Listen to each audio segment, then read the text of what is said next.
So the question of interest is, how do you build a team to maximize intellectual and creative potential? Since you know that this is about diversity, there's sort of several different answers, but hopefully I'll sort of answer them in a variety of different ways. So there's sort of two big ideas that I'm hoping that you'll leave here with. One of them that I'm going to try to use some empirical data and some of your own experience to leave you with is the idea that diversity works, that it does have a significant impact on performance, on innovation, on creativity, when it is done correctly, not all the time. When it's not done well, it's a mess. But when it's done well, you can create all of these benefits. The challenge is diversity works precisely at the moment when it feels like it does not. That there's this rub to diversity, this sort of trade-off that happens. That you might sort of be performing at a very high level, but oftentimes it doesn't feel like that. And so what I want to do is to share with you some research, some insights from neuroscience, from behavioral economics, from psychology, that tries to bring these two ideas together. So just to make sure we're all on the same page, for those of you who took my negotiation class, you know I like these iceberg narratives with negotiations. This is the deal table and this is all the prep work, but for the purposes of today, I want to share with you this idea that what we are talking about when we talk about diversity is a variety of different things. So most of the time people think about ethnicity, race, gender, and age. Those are visible characteristics oftentimes, not always, but oftentimes. At least in the United States, there's legal and constitutional issues that go along with those categories.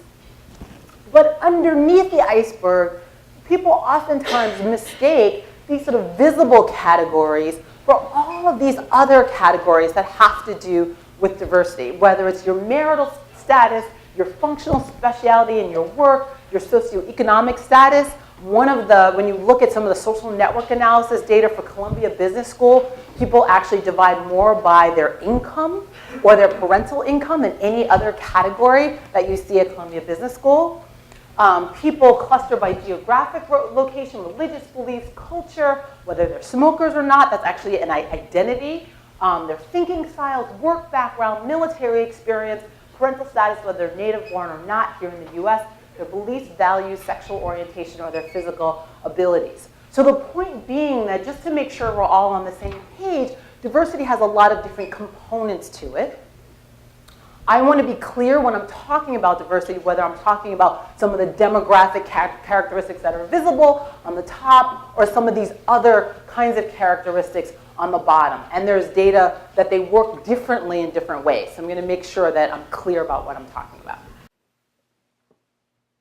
So most of the time, when people think about diversity, think about what's called the value-added model. The value-added model is so similar to when someone's on a track and they're running in a lane.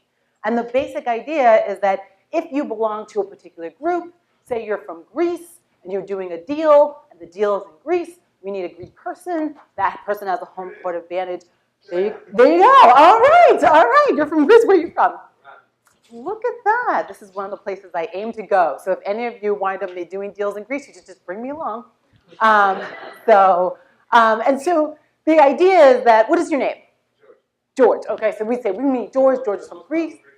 There you go. So we have George. George is from Greece. We need a Greek person. Greek person gives us the home court advantage. We're going to bring George along because George adds value. That's how people think about diversity. Now, what I want to suggest to you is that there is data that suggests that that works.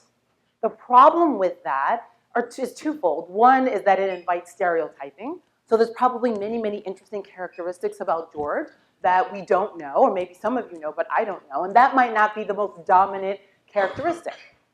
So if you look at me, you might look at my demographic category. You might make some assumptions about me being African American. But what you don't know is that this is my home court advantage because I grew up on Long Island. And I went to summer camp here every single summer in Montauk. You wouldn't know that about me. But my point being is that when people think about value added, it does have its benefits, but the problem is it also generates a little bit of stereotyping. What I want to suggest to you, I tried to think of sort of different kinds of analogies to think about sort of the new way that science inspires us to think about diversity. This is a little bit corny, yet we are in Montauk. And so the best that I can come up with is this idea that the sum is greater than all of the parts put together. So the idea is that each individual stone here is not going to put together this arch. But when you put this arch together, you actually create something completely, entirely different and new and sustainable. And so I want to sort of invite you to think about diversity using a slightly different analogy, one that looks a little bit like this.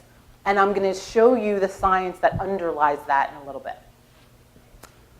Okay, so I'm a scientist. I feel like you should leave here over the next 90 minutes with something.